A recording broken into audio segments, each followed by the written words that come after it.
Bwana, mambo vipi? Salama kabisa, niko poa. Ushawahi kusikia Nyanga Media?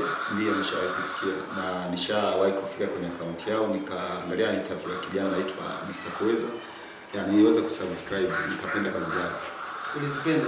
Nilizipenda sana kabisa. Kwa sasa hivi unawaambia nini Nyanga Media? Ni kitu gani ambacho wanatakiwa kuboresha labda? Kitu tu naweza kusema wasikate tamaa. Sioni cha kuboresha, tunaomba vizuri sana. Wewe ulishawahi kufanywa mahojiano mara ngapi na Nyanga Media? Ni mara ya kwanza kabisa. Hii ni mara ya kwanza. Ndio. Unatamani tuendelee zaidi kuendelea na vipindi kuwahoji watu, kuwasikiliza watu? Ndio. Hiyo ni kazi nzuri sana kwa sababu inasababisha watu kujulikana kutokana na haya maudhui.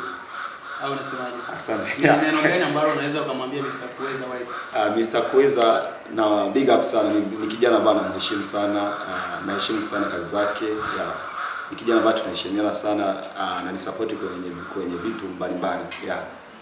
Wewe unatumia mitandao gani ya kijamii? Mimi natumia Facebook tu. Unatumia jina gani? Naitwa John Kapaya TZ. John Kapaya TZ. Ndio. Asante sana jamani. Hii ni Nyanga Media. Au unasemaje? Nilikuwa na Mr. Kapaya TZ.